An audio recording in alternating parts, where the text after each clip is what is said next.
Hello, Lens Legends, and welcome to another episode of the Portrait Profit Show, where we expand our knowledge of the business side of portrait photography so you are confident that you're on the path to success.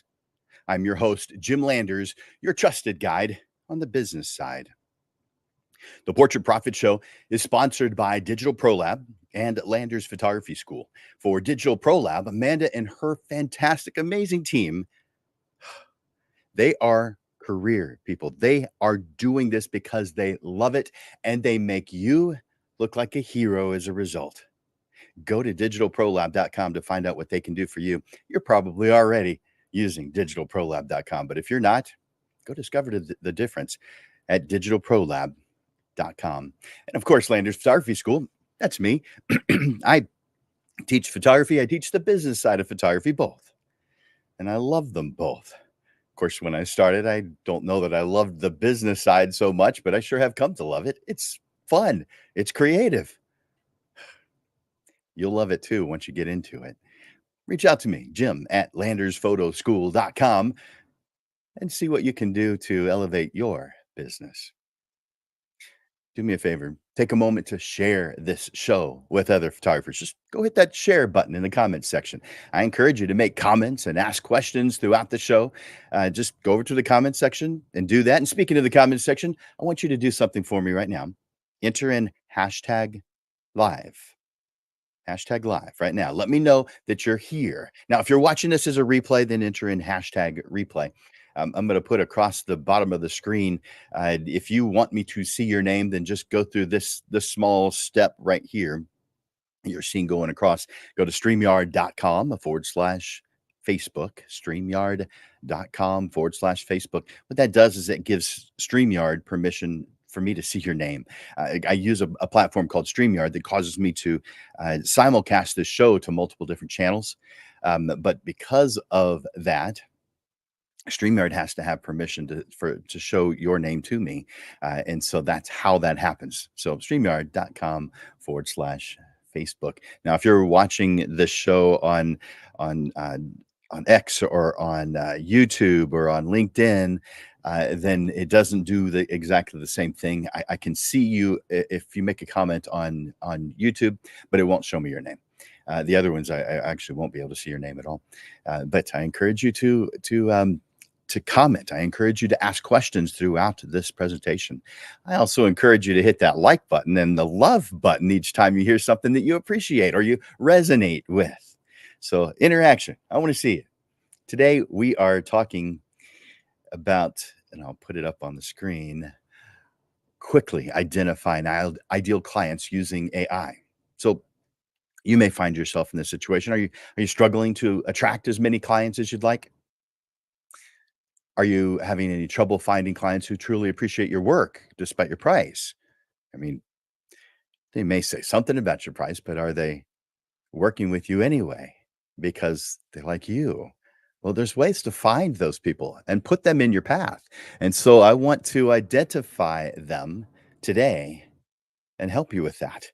Many small business owners face these challenges and more, and often a lack of market research is contributing to the problem. It's probably not the only thing, but it's certainly a contributor. Now, if you've never done market research before, please do not let this intimidate you. It's it might be a little bit difficult at first, but I'm going to walk you through those steps today. And if you have done market research, then maybe you're not doing it because you just can't find the time, or some other reason. Well, let me know I want you to know you're not alone. Many photographers overlook this important step because it seems complex, because it seems time consuming, or it just never crossed their mind it was a thing to do because they're just looking at what other photographers do. And most photographers don't take this step. You taking this step that we talk about today is a huge differentiator between the successful photographer and the struggling photographer. You choose your S word, struggle or success. It's your choice. But if you're going to choose success, you're going to wind up doing what we're talking about today. But I find few photographers who are doing market research at all. Maybe it hadn't crossed their mind. I understand that. Maybe it's because of how much time it takes, because at first it does. But now with these AI tools, it's not going to take much time after you get it started. But what if you could make this process simpler and more direct?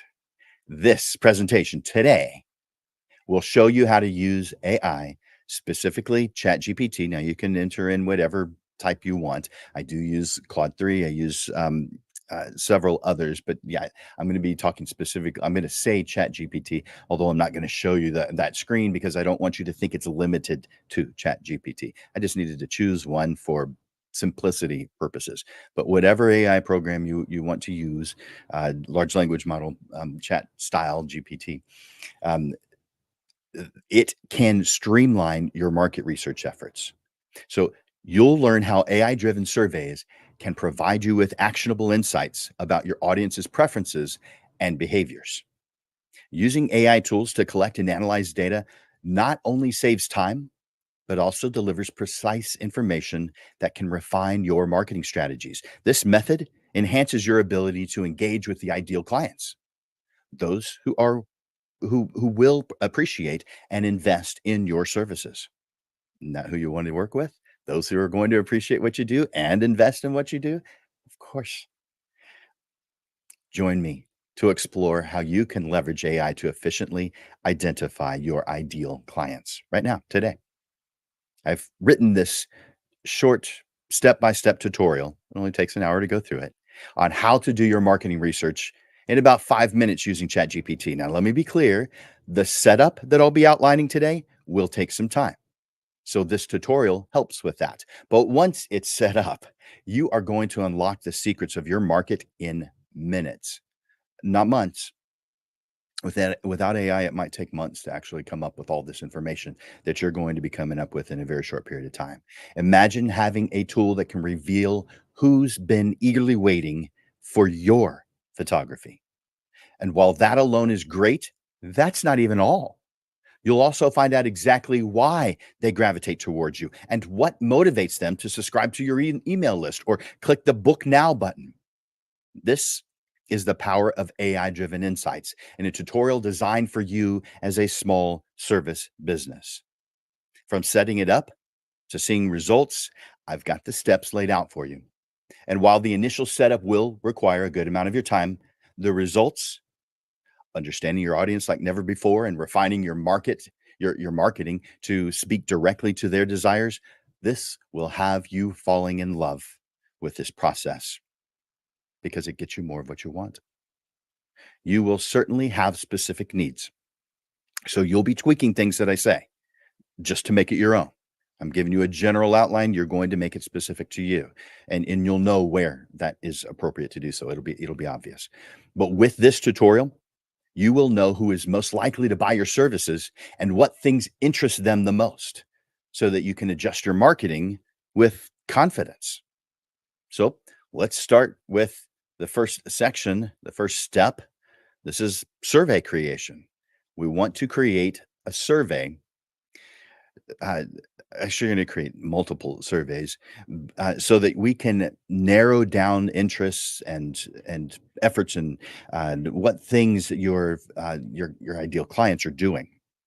For every interaction with your audience, it is an opportunity to gather valuable insights that can enhance your business and client relationships.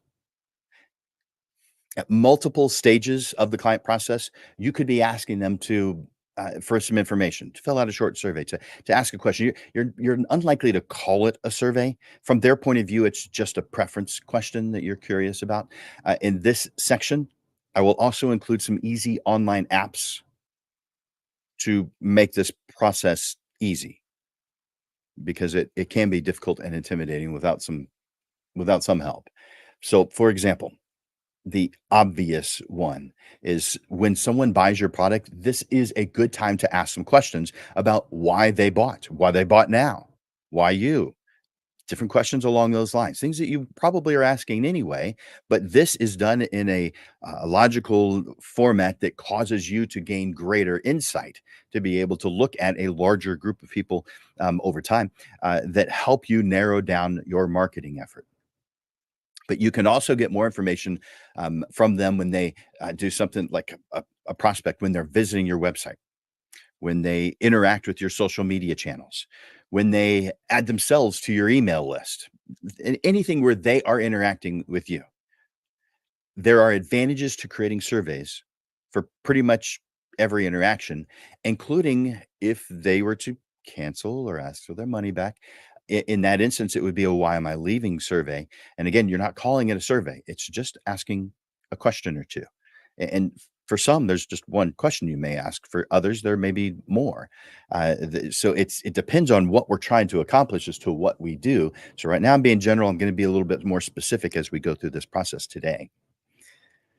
So, uh, I want to invite you guys again to let me know you're here by going over to the comment section and entering in hashtag live. I can see a bunch of you have done it already, and I appreciate that. I see a lot of Facebook users, and that means I can't see your name, but I appreciate you being here. And I can see I'm going to mention a handful of names. I can only see I think 3 channels right now out of the 8 that we're simulcasting to.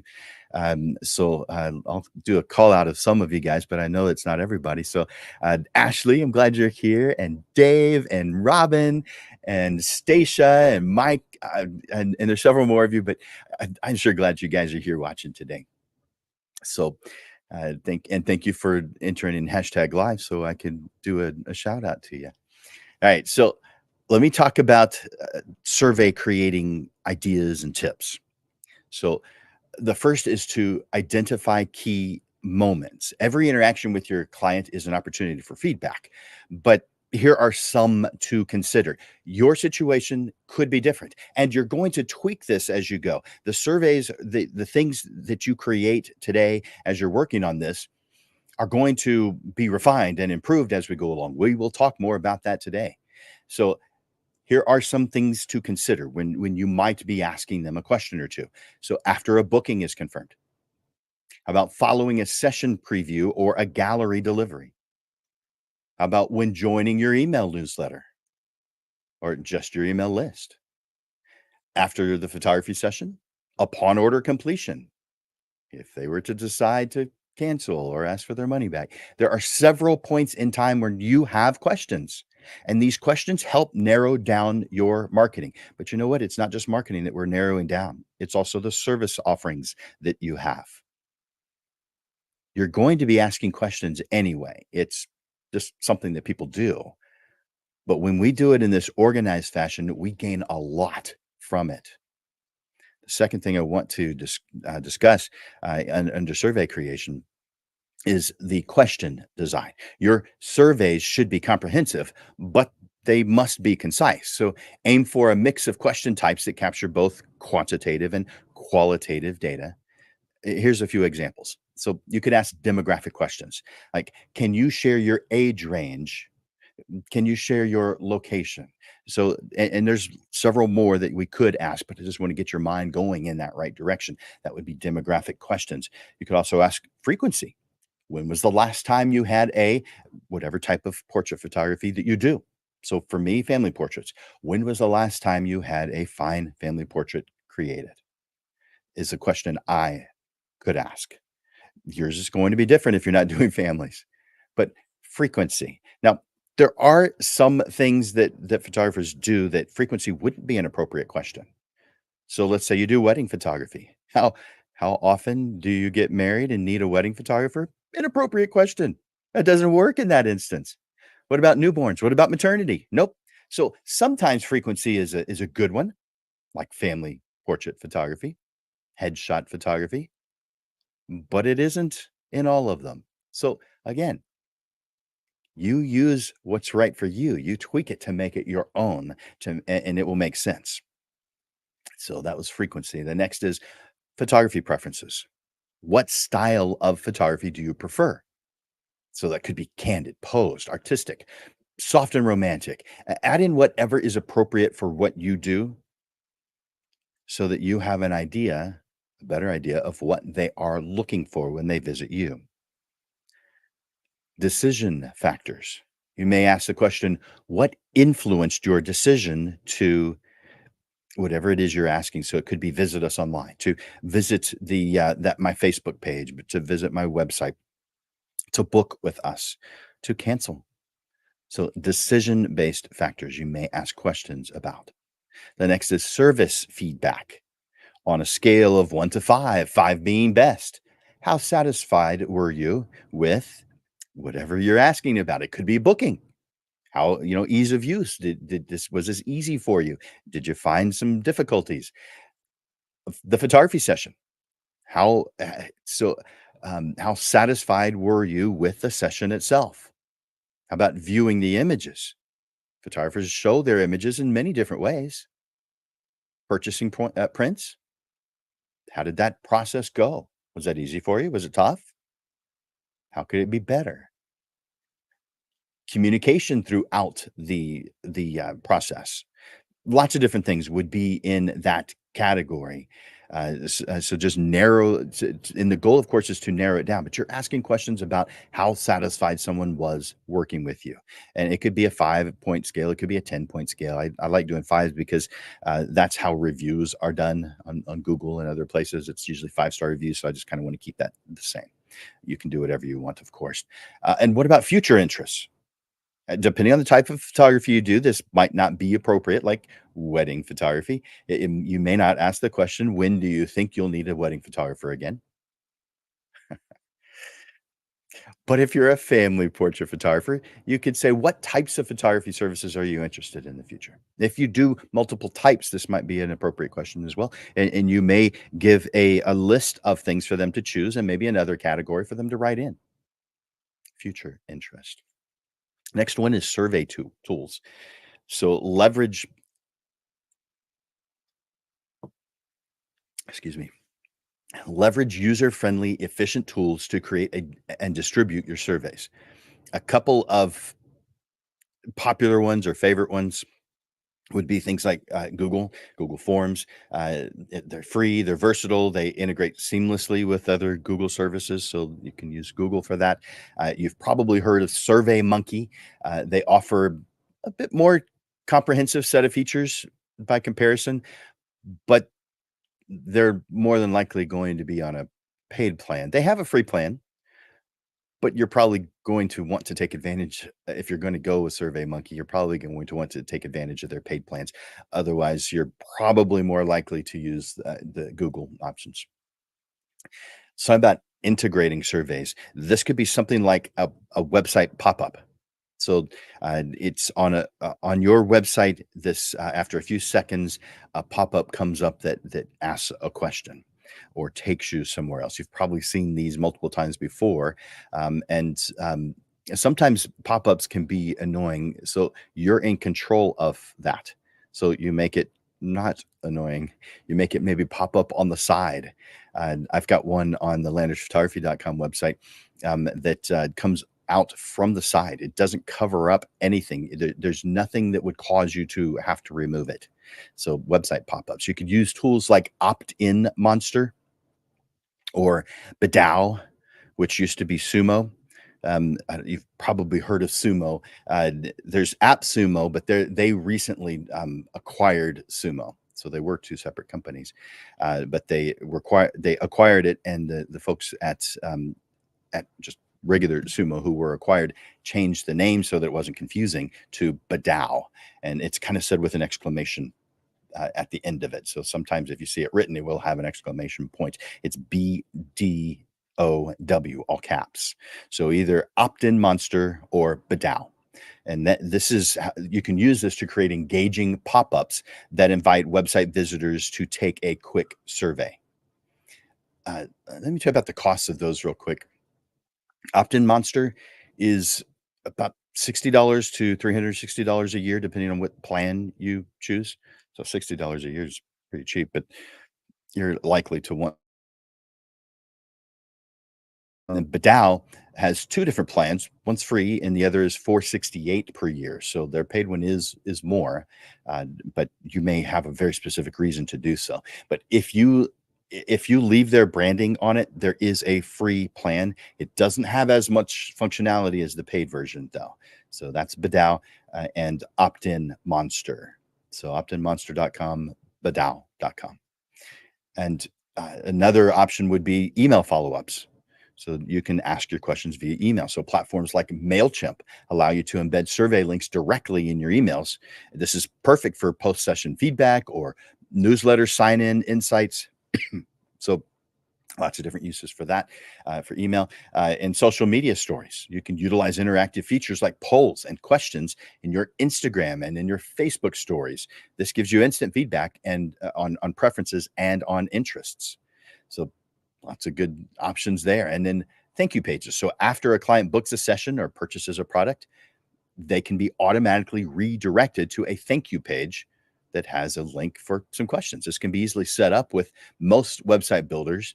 If you don't have a website, you can get yourself one from Squarespace or WordPress. There's a lot of them out there, Wix, a whole bunch of them out there.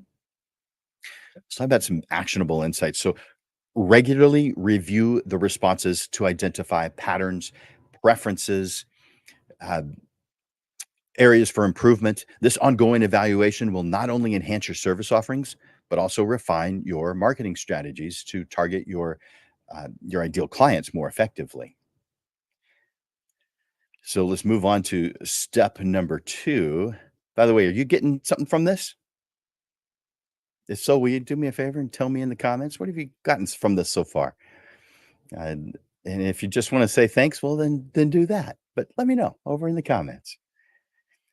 Number 2, prepare your data for analysis. After gathering survey responses through tools like Optin, Monster, and Badao, the next step is to organize this data for analysis. While these tools are great for collecting data, a tool like ChatGPT can use this data for deeper analysis. So we need to do things like organize the responses, sort the data from that's collected from your survey by categorizing feedback into themes such as service satisfaction, product interest, reasons for cancellation, areas that you want to track and improve. And then you're going to summarize the key points, compile major insights of recurring responses to get an overview of general sentiment or common feedback, such as the preferred styles of photography or frequent criticisms that you have received. Hopefully, there's not much of that or none of that, but if it happens, prepare for the analysis. Arrange these organized and summarized points into a document or list that's easy to understand, to navigate. This step will facilitate a more efficient analysis when using ChatGPT or whatever AI program you choose to use for this. Let me give you some thoughts about summarizing data because there is a concern that summarizing the data has the potential to introduce bias. I mean, you're the one going through it, you're looking for what it is that you want. So it's important to approach this step with care to preserve the integrity of the data. Summarizing the data before analysis has practical benefits, including making the data more manageable and ensuring that the AI focuses on what you find to be the relevant aspects of the information. Let me tell you why this step is so important and how to minimize that risk of you introducing bias.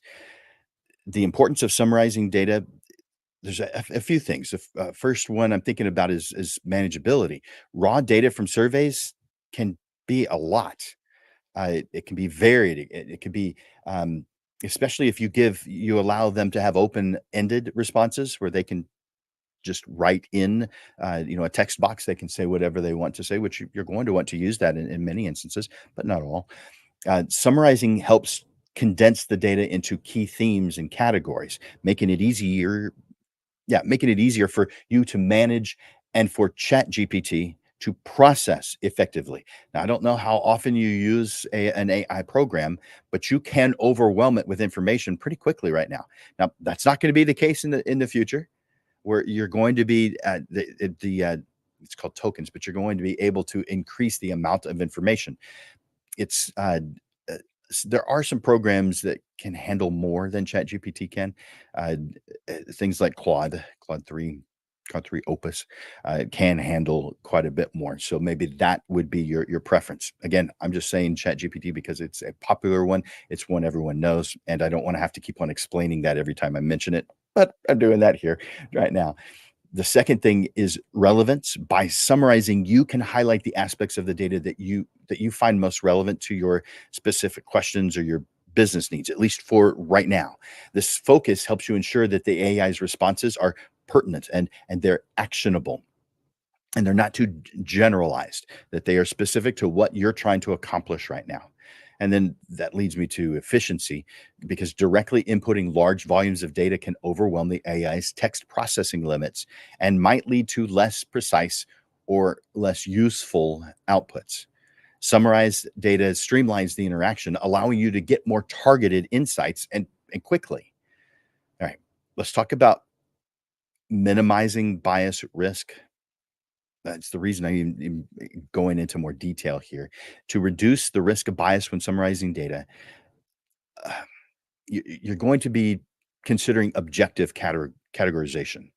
Stick to objective methods for categorizing data. For instance, group responses by clearly defined criteria. Mm, For instance, price or quality, or ease of use. So whatever it is that you've asked, you'll know what categories because you're the one asking the questions. If you have so for most of the people who watch my show, they're usually small companies. So it could be just a one person show, but there could be, two or three, but they're generally smaller. But if you've got a larger small business, you've got 10 people, you've got, 5, 10, 20 people working with you, maybe have more than one person work on this, or at least review and summarize the data to provide some checks and balances. Different perspectives can help neutralize individual biases that you may not even realize you have. And the third thing is the use of direct quotes. I've got more than three, but when summarizing sentiments or opinions, use direct quotes from the respondents as much as you can, rather than summarizing to the extent of it as a too much possibility of being part of your bias. So this approach keeps the original voice of the respondents intact. Number four, regular checks. So periodically review the summaries to ensure they accurately represent the raw data. Comparing maybe spot checking or comparing excerpts from the original data with the summaries is one more thing to help verify accuracy. So if you feel that's a concern.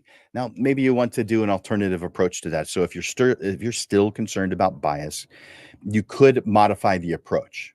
So direct input with structured guidance. I want you to be thinking about direct input with structured guidance instead of summarizing input raw data directly, but in a structured manner. For example, you could feed ChatGPT specific questions along with directly related data chunks. This way, you guide the AI to focus on particular data segments without the need for broad summarization. But you could also use AI assisted summarization. So initially use ChatGPT to help with the summarization itself. That way you're pulling yourself out of it altogether. Provide it with raw data and ask it to identify common themes or keywords, which can then be reviewed and refined. This is a more of a hybrid approach, but it leverages the AI's capabilities from the beginning, which for some of you may be the right way to go. For many of you, that might be the right way to go. Reducing the manual summarization work and helping to mitigate bias from this analysis process. Let's move on to step 3. I want you to engage ChatGPT for comprehensive analysis. I just pressed the wrong button. There we go. Once your data is organized and summarized, proceed to analyze it with your AI program, ChatGPT. About him, you're going to input the summarized data. So provide your AI program, ChatGPT, with the summaries you've prepared. This can include grouped feedback according to themes, major insights from responses that have been given, any notable trends that you've observed in the data.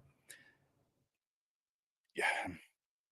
To To generate these initial insights, you're going to be asking ChatGPT to identify common themes across categories. You could be summarizing client sentiments, their likes, their dislikes with their or and their feedback. You're going to be highlighting potential areas for improvement or strengths based on the survey data. Once you have a general understanding of the data, I want you to use more targeted prompts to get data, detailed insights. We're going to be talking about prompts right now, very soon. Inquiring about patterns and seeking actionable advice. This helps you to conduct a more of a deep dive in your analysis. So let me give you some examples of that because I know if you've never done this before, this is not going to make a lot of sense. But these questions will. So, what are the main reasons clients have chosen our services according to their feedback? So you're entering in this summarization of this type of information that you've collected, and then you're asking ChatGPT to look through it and ask this question: what are the main reasons clients have chosen our services according to their feedback? Now, you may ask that question in your way, but that's the question that you want to ask. And how about this one? Based on the feedback, what changes could we consider to enhance client satisfaction? Based on the feedback, what changes could we consider to enhance client satisfaction? Can you see how that an answer to that question could be beneficial to you? How about this one? Can you identify recurring themes and why my clients might have canceled their booking? Because this happens. Now, if this happens a lot, we definitely need to find out what's going on. If this happened only once, well, you probably don't need to be asking it, and you only would ask that question after they have canceled. So therefore, it wouldn't even come up. But these prompts should be designed to extract precise information and to give you actionable insights from ChatGPT based on the organized data that you've prepared. This step focuses on leveraging ChatGPT to its fullest potential to generate deeper insights that can directly impact marketing and product strategies.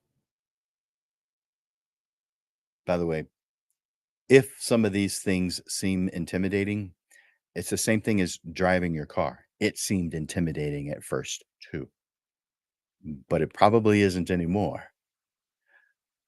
I hear you. But if you need some help, well, then reach out to me. That's what I do. I help people with this and all of the things on the photography side, on the business side. Well, photography side as well, but we're talking about the business side. This is fun. This stuff is fun. Now, getting it set up, not quite as much fun, but once you get into it, it really is. It is interesting, it's fun, you know what the end result is going to be. You're going to be getting more insights so that you can do a better job with your service offerings, with your marketing. So these kind of things are just very beneficial. Let me see. Hey, Rick. Hey, Rob. Hey, Janice. Hey, Sean. I'm looking over at the comments and appreciate you guys commenting. By the way, if you haven't already, do me a favor and enter in the hashtag live, letting me know that you're here in the comment section, hashtag live. And if you've got any comments or questions, several of you have already, and I appreciate that. Um, Good. Rob said he's used some, in fact, I'll put that up. He's used SurveyMonkey on a few occasions, and it works well. SurveyMonkey is a really good example. It's not the only example, but it is one that has been used for a long time. It's tried, it's proven, and so it's easy for me to recommend, and I've heard lots of others recommend it as well. Uh, yeah, there's pros and cons to AI programs. ChatGPT is definitely a good one, but if you're using a lot of data, especially in one chat window, it gets overwhelmed quickly. Within an hour of using, probably within 30 minutes of using ChatGPT on the same subject, it starts forgetting some of the things that you've done earlier on. So I hope that's in future generations of ChatGPT, that's something that gets fixed. If you isolate and you get very specific, then it does great. It does really great. So yeah, I agreed with that, Mike. Perfect. All right. So step number 4, moving to next. This is review initial insights, what ChatGPT has gotten back with you on based on the data you've given it, and plan enhancements. So we're going to review the insights to identify areas for improvements or strengths for us to leverage. So consider ways to enhance your survey based on these insights. Once you get the initial analysis from ChatGPT, take some time to go through it. This is where you'll see what's working, what might need some tweaking, what needs to be changed. Think about the areas where you could improve or the strengths that you can build on. For example, if you notice that some questions in your survey are really hitting the mark and providing valuable information, it might be a good idea to dig a little deeper. Consider adding more questions that are related to those successful questions to get even more detailed data in the direction that you want to go. This and by the way, at this point, if you've never done this before, that isn't going to make sense. But this is just about refining, getting better. Just like your photography has been getting better over time, you keep on refining it. The use of whatever tools you use, like maybe you use Lightroom, you get better at using Lightroom. Maybe you use Photoshop, you get better at using Photoshop. Maybe you're using an AI program to help you cull your images and edit your images, like Filter Pixel. These things that you use more and more and more, you get better, you refine it. This is no different. This step is about refining your approach based on what the data is telling you, making your future surveys better, more effective, causing you to reach what you want. Maybe the things you didn't even realize you needed. Let's move on to step number 5. By the way, if this is resonating with you today, will you let me know? Tell me over in the comments. Just give me a yes, or maybe tell me specifically what it is you're hearing that you might employ. Number 5. This is about requesting detailed breakdowns. So once you've gotten a handle on the initial insights that you're able to gain, it's time to deepen your understanding of the data. So to really get to the heart of what your responses are showing, ask ChatGPT to quantify your survey answers. This is going to help you see the data in a more structured, numerical format. Let me give you examples. You could ask ChatGPT to say something like, "Can you provide a percentage breakdown of the responses to each survey question?" So make sure that you're clear about which questions or themes you're particularly interested in. Maybe there are some areas where the outcomes were maybe they were surprising to you, or maybe they weren't as clear as you'd hoped. Highlighting these will help you focus on getting detailed analysis where it matters most. And I can't tell you where it matters most. This is something you'll just know based on what you are reading. So you're ensuring that you're making the most informed decisions as you move forward, as you do your marketing plan, as you refine your marketing plan, as you uh, update your product offerings or add something. Step number 6, analyze why people are engaging with your services. After you've reviewed the detailed breakdowns, take some time to consider what these figures are actually representing. Look at the percentages look at the percentages and other data to understand the motivations behind your clients' behaviors and their choices. Why do they engage with your services? What drives their decisions? This analysis gives you a clearer picture of what's appealing to your clients or what might be deterring them from working with you or choosing certain things that you offer. By understanding these motivations, you're going to be able to make informed decisions on how to adjust and refine your marketing strategies or tweak your service offerings to better meet the needs of your ideal clients and to attract more of them. Hope that makes sense. That's kind of an exciting one, at least to me. Number 7, identify demographic and interest based segments.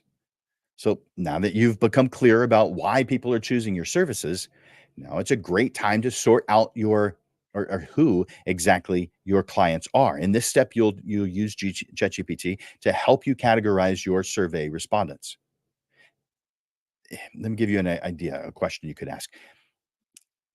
This is a prompt. Can you categorize the survey respondents by their stated interests and demographic information and provide a percentage breakdown for each category? By the way, if you're only doing one niche, then you don't need a percentage breakdown for each category because you have one niche. But if you're doing multiple things, like a lot of photographers, let's say you're a wedding photographer, you're also probably going to do different types of portraits, headshots, couple portraits, bridal portraits. You're going to be doing multiple different things potentially. So that's why you would want to break down for each category. But maybe you're categorizing in a different way. So this might mean something different to you based on what you're trying to accomplish. This step, though, is about understanding the different groups that make up your client base. By identifying which segments are the most engaged or the most likely to invest in your services, you can you can tailor your marketing and service offerings more effectively to meet their specific needs and interests when you go through this step. Step number 8, I want you to evaluate the who in your client base. Excuse me.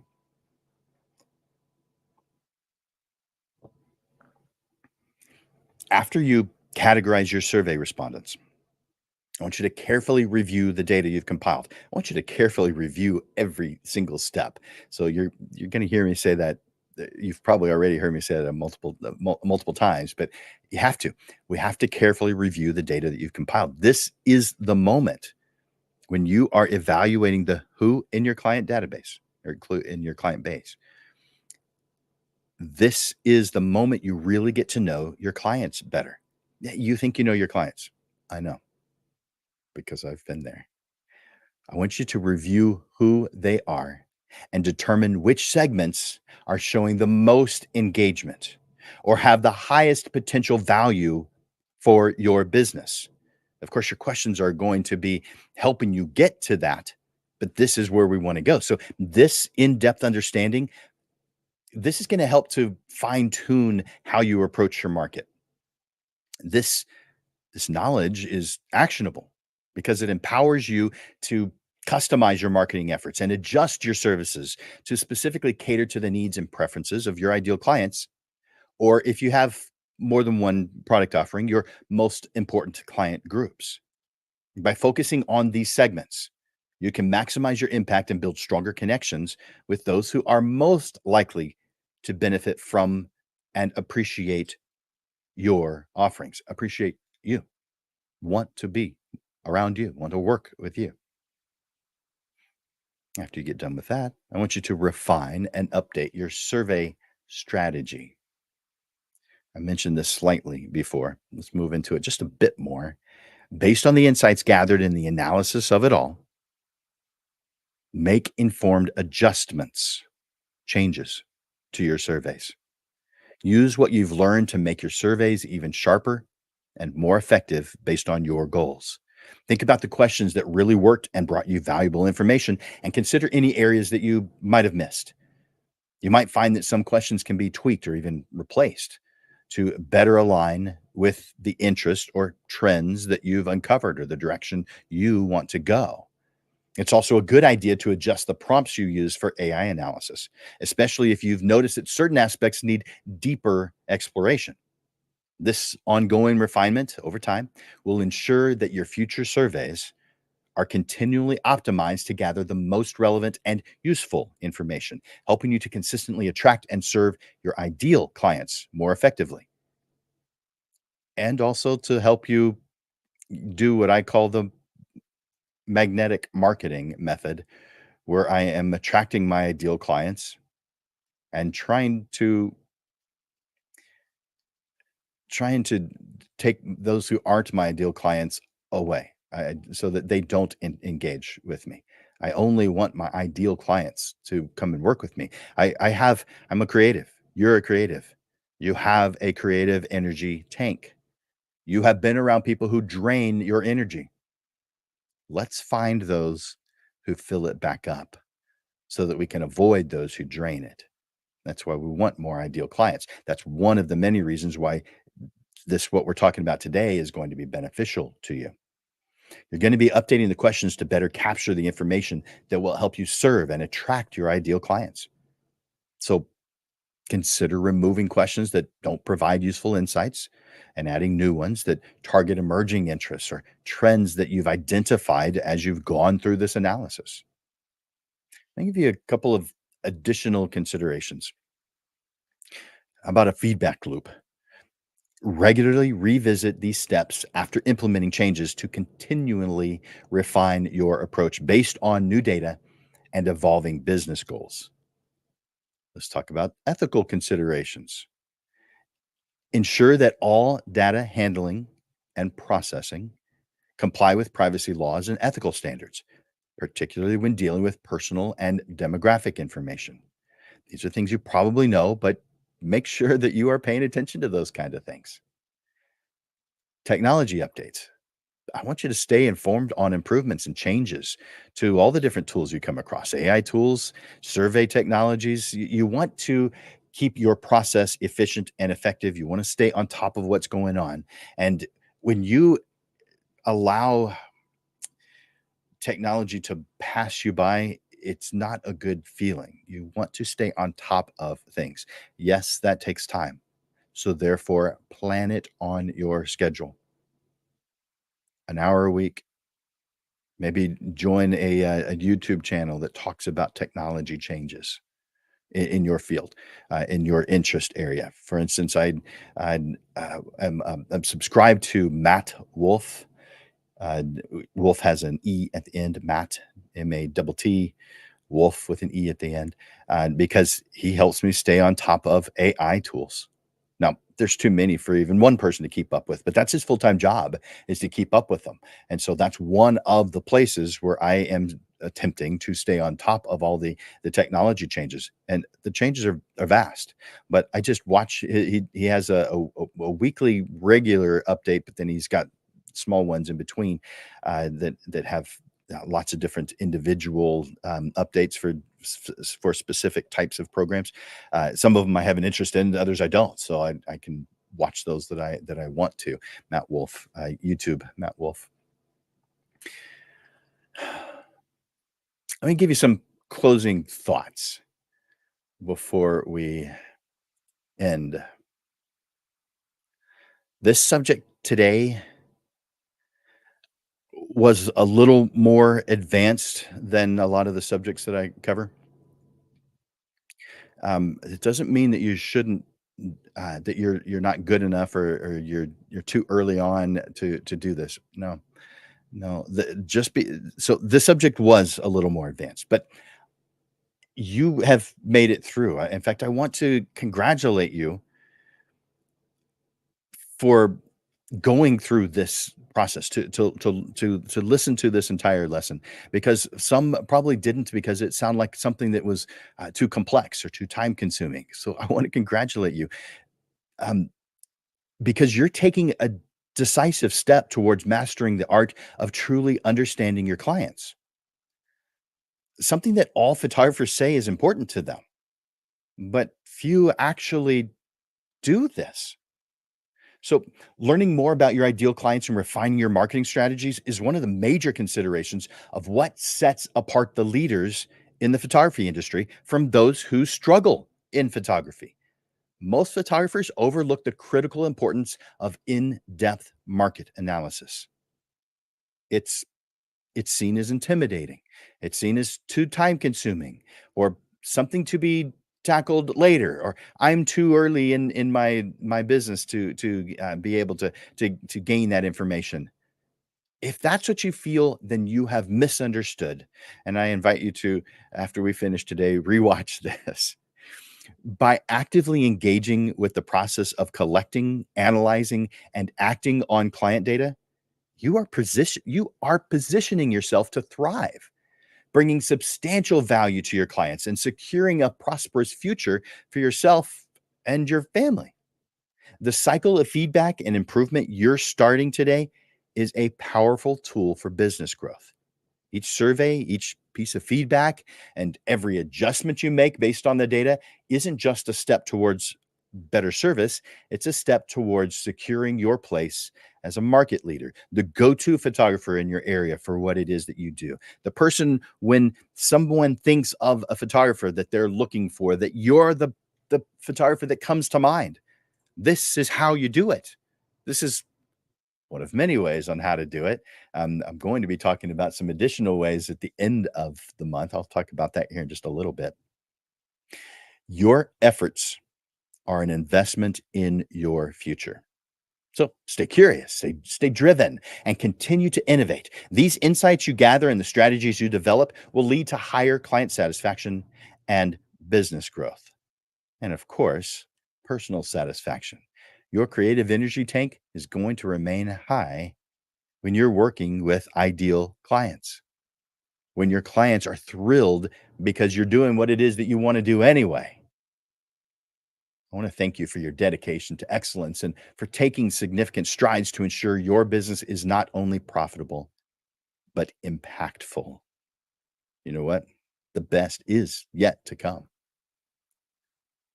If you feel like you need help doing this, well, you know someone who can help you. So reach out to me in the comments. You can ask questions. Send me an email directly, jim@landersphotoschool.com, or take advantage of the special deal that I'm offering today. I've offered it once or twice before, but $20 for 20 minutes. Let me put that on the screen. Now 20 minutes may not be all that you need, but it may help you go in the right direction, and it definitely gives you a starting point at a price point that we can all afford. So let me put that on the screen so you know where to go. So this is a special deal, 20 for 20. That's $20 for 20 minutes. That's what that means. So go to calendly.com/photo school/2020. And that will give you my calendar so that you can find a time that works for you. So calendly.com/photo school/2020. In fact, let me put that in the comments. It won't go to all of them, but it'll go to some. So comments.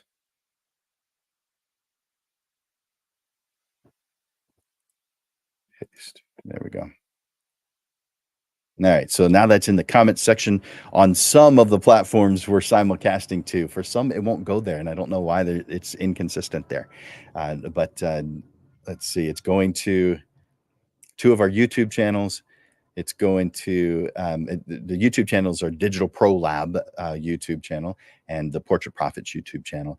It's going there, and it's going to the Landers Photography School Facebook page. And it's going to one. Huh.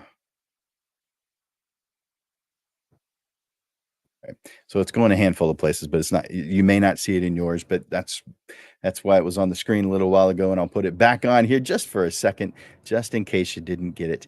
But we're coming to a close today, and I hope you've enjoyed this show. Might be a little more in depth than some of the shows are. You may see it as the key that you need to move to the next step. But while it could be intimidating at first, this is something that you will come to enjoy because you get better at doing the things that you want to be really good at, and your clients will notice as a result. You're going to get better in every way because of these efforts. Yes, it takes some time to set them up. It does. But once you have them set up, adding this stuff to an AI program is going to take you minutes, just a few minutes, 5 minutes to get some answers that you need so that you can become better at what it is that you do. Oh, it's a fantastic tool.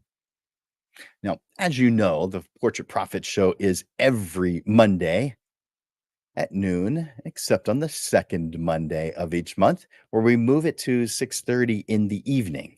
So this coming Monday is the second Monday of May. So it's going to be at 6:30 in the evening. It's going to be a panel discussion called How I Generate Leads.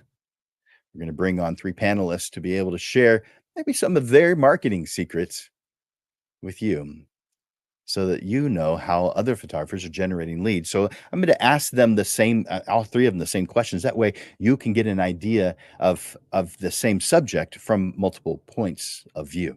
How I generate leads, May 13th at 6:30 in the evening. Please add that to your calendar. And then May 20th at noon, create a lead generating website. Not everybody has a website. And some of the tools you'll learn on this, you can use other places. However, this is very specific to creating a website that causes leads to just come into your life, which don't you want that? Yeah. Create a lead generating website so that you have a constant flow of qualified leads coming in. May 20th at noon, create a lead generating website. And then on May 27th at noon, how to stand out from the crowd. Now, these surveys that we mentioned before that today on how to quickly identify your target market, that's one of the things. I'm not going to be talking about that one because obviously it takes a lot longer to talk about what we talked about today. But there's going to be some other ones on how to stand out from the crowd. Photographers say this often. They say it to me. I see it on posts on Facebook groups. I see it. I hear it all, often. But the question would be, how do I stand out from the crowd? I feel like I'm just part of the crowd. I feel like I'm invisible. I feel like they don't see me. If that's how you feel, you're probably right. But there are ways to remedy that. There's a lot of things that photographers do that put themselves in the crowd. You're going to find out on May 27th at noon how to stand out from the crowd. And I hope you've enjoyed today's episode of the Portrait Profit Show.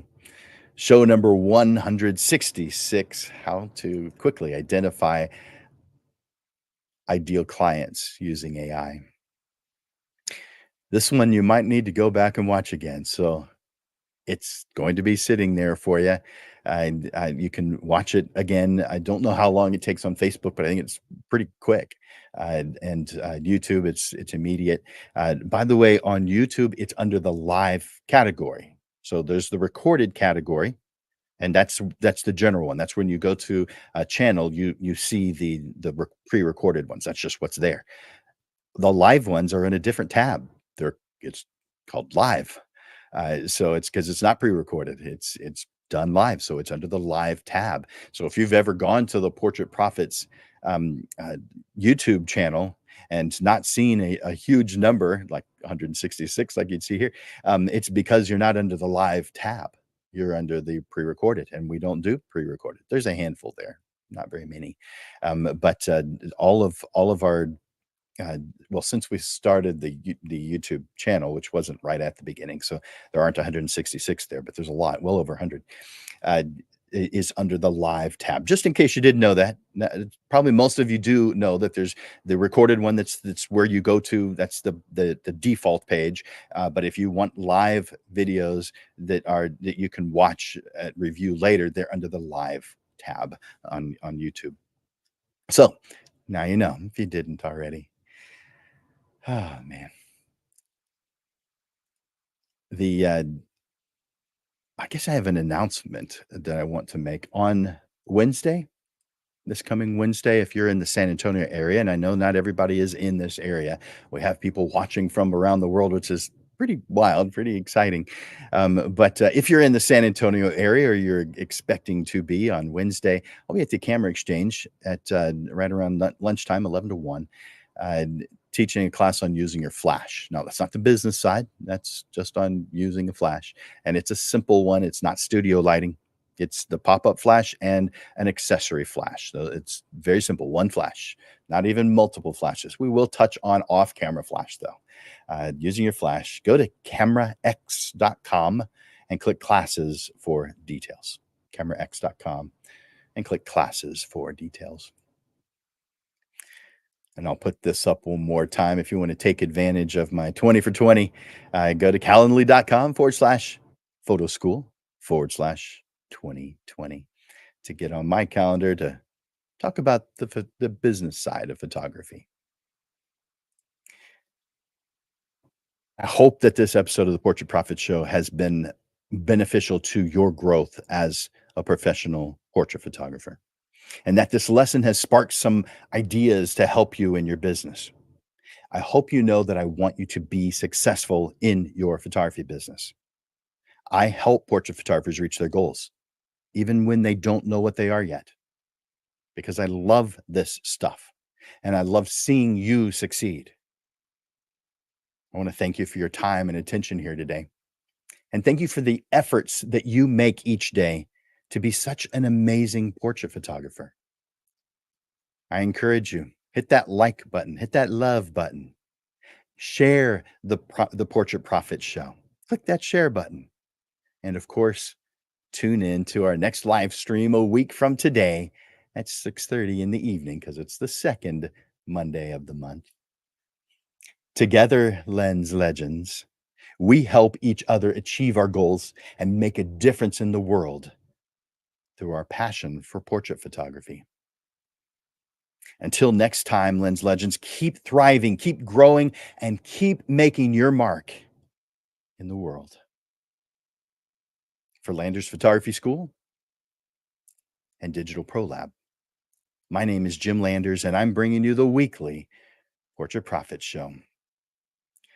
You guys rock. I appreciate you. I look forward to seeing you next week. I look forward to watching you grow. Bye for now.